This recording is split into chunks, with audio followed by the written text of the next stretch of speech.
Kasi first time ko po talaga mag-Noel Bazaar and masaya naman po, madami po ako nakikitang mga booth and napaka-interesting po nila. Maraming mura and marami pa mabibili dito ang mga items na pwede niyong pangregalo. Ang daming choices na pwedeng pagpilian dito for your gifts, for shopping. So ano po, sobrang fun po na experience namin sa Noel Bazaar, especially after 2 years.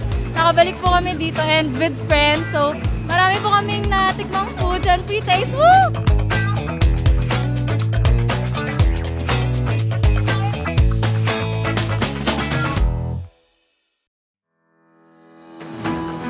We are stunned by a pandemic that shook the entire world to a halt.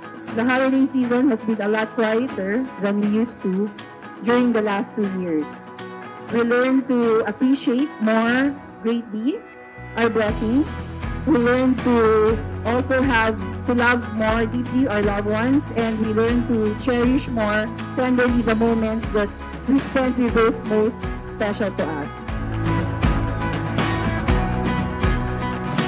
Let me officially welcome you to the ribbon cutting ceremonies of Noel Bazaar 2022 at World Trade Center, Manila.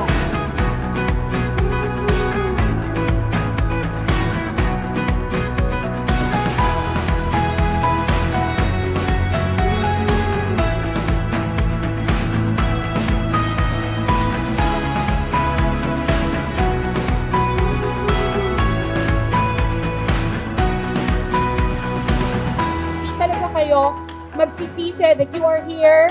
If you rented a booth or if you just want to shop, you have come to the right place. Kasi Noel Bazaar World Trade Center is the bazaar in Metro Manila.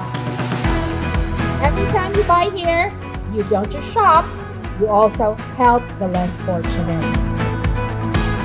Madaming pagpipilian at saka magaganda yung quality. Masaya yung ukay-ukay. Affordable siya.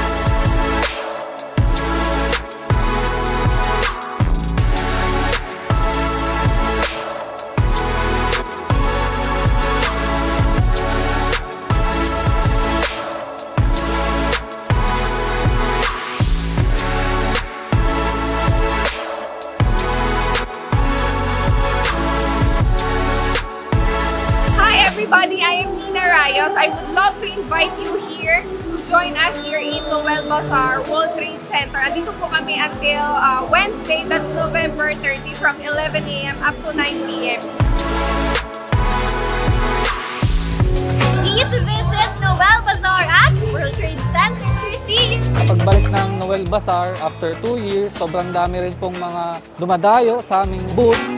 Day 1 pa lang, bawi na kami agad sa rent. Sobrang happy namin. Sobrang nag-grow yung business ko. Sobrang dami kong customers. Malapit na kaming ma-sold out. Thank you so much, Noel Bazaar!